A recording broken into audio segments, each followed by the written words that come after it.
This is a nuclear fusion spacecraft, and it will travel 4.24% the speed of light on its 100-year journey to Proxima Centauri b. Mankind was born on Earth. It was never meant to die here. In which direction will the spaceship travel? And how will it generate artificial gravity? Will the population grow on board the spaceship, the Helianthus, over the next 100 years? What happens to bacteria in a closed-loop system? And what will the time dilation be once they arrive at the new planet? And what happens on board the Helianthus spaceship for the last 30 years of the journey to make sure that the passengers are adapted to the different living conditions on Proxima Centauri b, such as the higher gravity and the red light coming from the new sun? But why is the spaceship going to this specific planet, Proxima Centauri b? Because it is the closest habitable planet to Earth, at only 4.24 light-years away. And with its nuclear fusion engines, the Helianthus will reach Proxima Centauri b in 100 years. There are 1,800 passengers on board, and the journey starts now. The spacecraft launches from high Earth orbit, firing up its nuclear fusion drive. It takes 15 days to accelerate under 1 g to reach the cruising speed of 4.24% the speed of light. And then comes the big spin. The Helianthus has passed Mars and is on its way to the asteroid belt next. Using its nuclear fusion engine, it took under 2 hours to pass the Moon and 14 days to pass the orbit of Mars. It is heading downwards 2.1 degrees below the ecliptic plane of the solar system. Earth and other planets go around the Sun almost like a flat disk. The star system of Proxima Centauri b is below this disk. That is why the spacecraft is on a downward flight path. 15 days have passed since launching from Earth. The engines have turned off. The spacecraft is now cruising at 4.24% the speed of light, and will do so for the next 99 years. Now begins the spin maneuver. Thrusters on the outside of the Helianthus fire up. With a diameter of 750 meters, 2,460 feet, about double the length of an aircraft carrier, the outer ring rotates and spins. To generate 1 g of artificial gravity, it needs to spin 1.9 rotations per minute. After reaching 1 g, the same as on Earth, the spin thrusters turn off and the Helianthus habitat ring will keep spinning for the rest of the trip. This is due to the conservation of angular momentum in space. The Helianthus command deck now brings the main living facilities online, from the schools and virtual reality theaters to the medical facilities, birth centers, and gardens. There are also multi-level aeroponic vertical farms within the spinning habitat ring, as well as DNA, data, and crop seed storage vaults. Inside the bedrooms, the passengers reattach the living modules from the now walls down to the floor. When the spacecraft was accelerating, the G-forces were pushing down towards the engine. Now, with no more acceleration, the spinning is used to generate artificial gravity, pushing outwards, so the floor changes to the inside sides of the ring, with any windows designed into the now floor. The habitat ring rotates around the hollow core of the Helianthus. This hollow core, which has no gravity because it is not spinning, is used for cargo storage, including space shuttles that will be used by the future generations of passengers in 100 years' time to land on the new planet. 4 days after the big spin, the Helianthus is now approaching the asteroid belt. This is not like the movies. The asteroid belt is not dense. The asteroids are not close together, they are far apart. The average distance between asteroids in the asteroid belt is almost 1 million kilometers, 600,000 miles. This is over 2 times the distance between the Earth and the Moon. Even though the Helianthus is traveling 2.1 degrees below the ecliptic plane, the majority of asteroids are within about 10 to 30 degrees, so the spacecraft still passes through the asteroid belt. A path is plotted to avoid the asteroids. In any case, the Helianthus has been designed with protection against asteroids and the future elements that it will face. The front of the helianthus has been built with reinforced layers, since interstellar dust and gas clouds will vaporize and erode around a millimeter of depth every 4 light-years. Tracking sensors and lasers are used to deflect larger micrometeorites, changing their trajectory away from the oncoming ship and clearing a path. The helianthus is out in the vast darkness of interstellar space, the region between the stars, filled with dust, clouds of gas, cosmic rays, and rogue planets. The spacecraft left Earth's solar system over 1 month after launching on its journey, passing by the orbital distances of Jupiter, the rings of Saturn, Halley's Comet, the Kuiper Belt with Pluto, and crossing the heliopause. It is now in interstellar space, heading for Proxima Centauri b. The command deck keeps close tabs on passenger population numbers. When the helianthus left Earth, there were 1,800 people on board. This number will grow to under 4,500 during the 100-year journey to Proxima Centauri b. On board the ship, there are 1,300 adults. 300 of these adults are the parents of the 300 children already on board. About half of the children turn into adults after 10 years, and about 33% of the adults become elders every 10 years. There is an average lifespan of 80 years, and 33% of the elders aged 50 to 80 who bring wisdom and experience to the population pass away every 10 years. The onboard biologists keep track of the evolution of bacteria on board the spacecraft to prevent the collapse of the ship's biosphere. This is because all of the bacteria on the ship is evolving in a closed-loop system much faster than the humans. Bacteria reproduce much faster, so there will be thousands or tens of thousands of new generations per year depending on the type of bacteria. And there are possible mutations as they evolve, becoming incompatible with human life, resulting in bacteria that once had a neutral effect evolving to become pathogenic, disease-causing, or the bacteria that once aided in human digestion evolves to no longer provide that benefit. The first year on the helianthus brings the firstborn child, marking the beginning of the new space generation born onto the spacecraft. The first baby is named after the ship, helianthus, derived from the Greek words helios, meaning sun, and anthos, meaning flower. 32 more babies have been born during this first year of the journey. Each new birth is a sacred moment, marked by sending a tiny pebble brought from Earth out into space, creating a symbolic bridge back to Earth.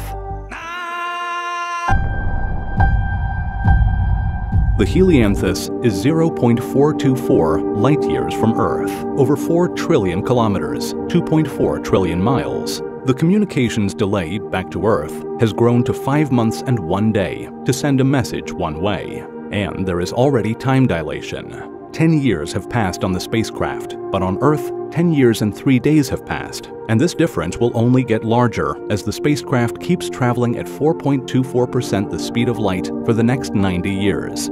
Here is an explanation of the relativistic effect of time dilation. Imagine time as a river, flowing steadily. If you are sitting on a boat, not rowing, you and the river flow at the same speed. But if you start rowing your boat really fast, looking at the river, it's as if the water slows down around you and appears to be moving backwards, but not for the people on the shore. You and the river still reach the same destination, but you experience less river flow compared to those on the shore. You age a bit less because your piece of the river flowed more slowly for you.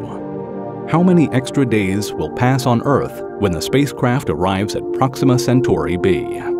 The first deaths have occurred on the spacecraft during the first 10 years of the journey, their bodies sent into space.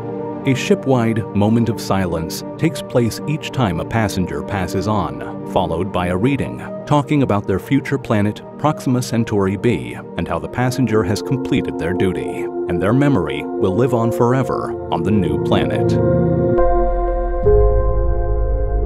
The 20th year on board the helianthus marks the beginning of the second new generation born onto the spacecraft.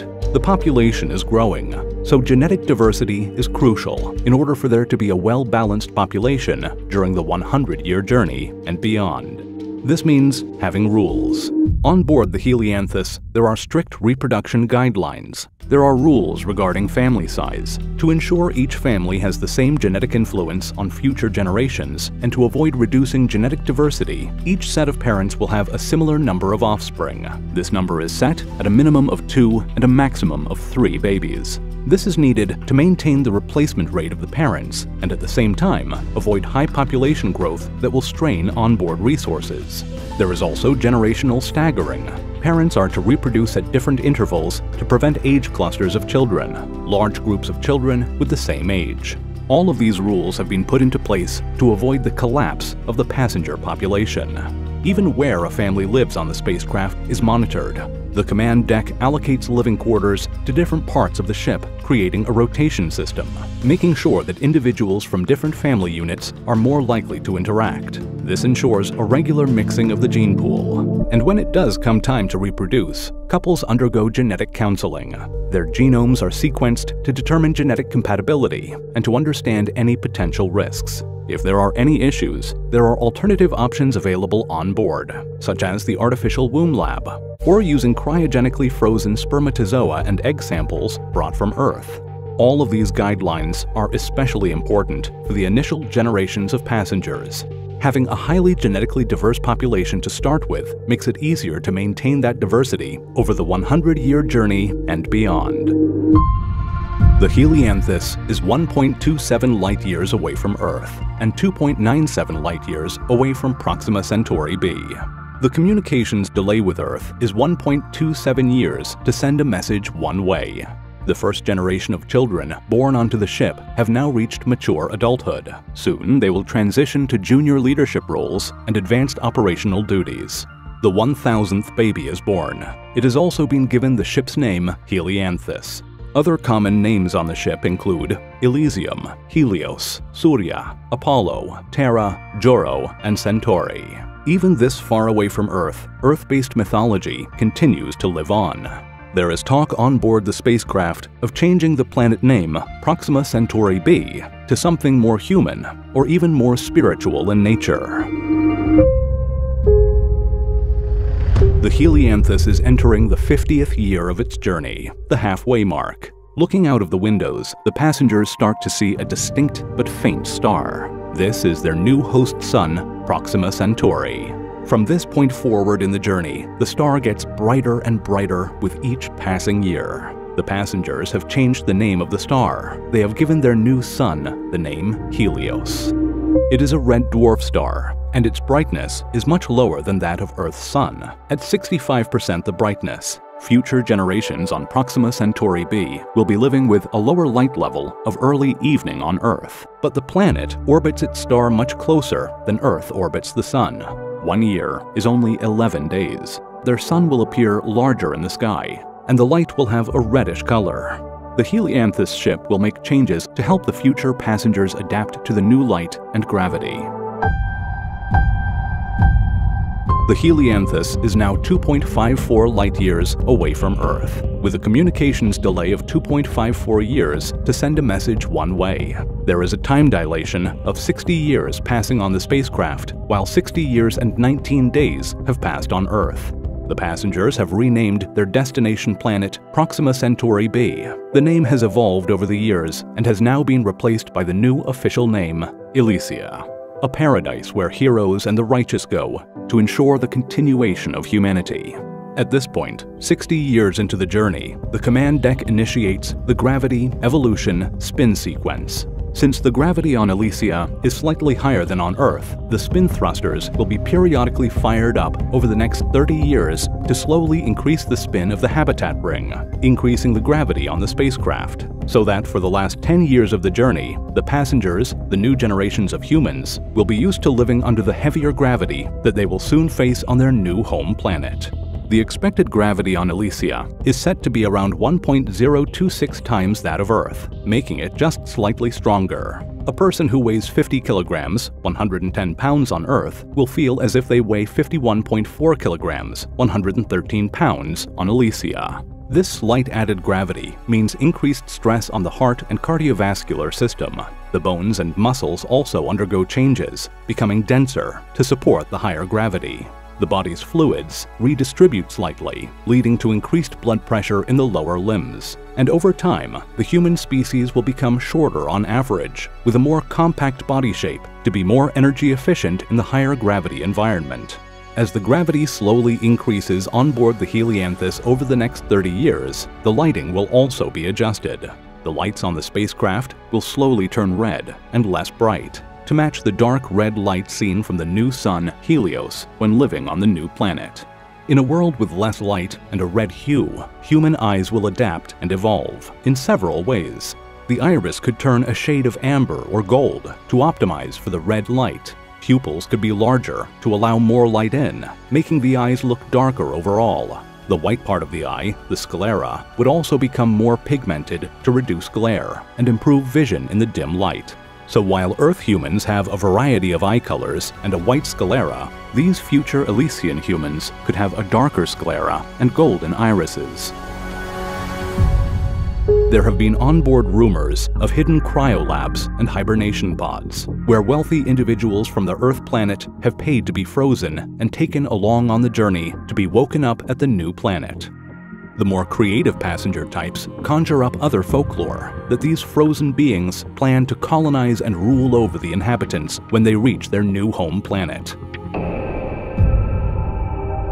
The new home sun, Helios, is prominently visible to the passengers on board the Helianthus and is getting brighter as they approach their final destination. 3 generations on board the spacecraft will make it to the new planet, with the elders also looking to reach Elysia before the end of their lives. The Helianthus is now entering the final year of its journey and will soon be preparing for its deceleration. Here are the current onboard population numbers. The Helianthus has been cruising for 99 years and 350 days at 4.24% the speed of light. A continuous spin has been generating artificial gravity for those on board. But soon, 15 days before arrival, the spin thrusters will fire up again, this time in the opposite direction, for spin desaturation, to stop the spin.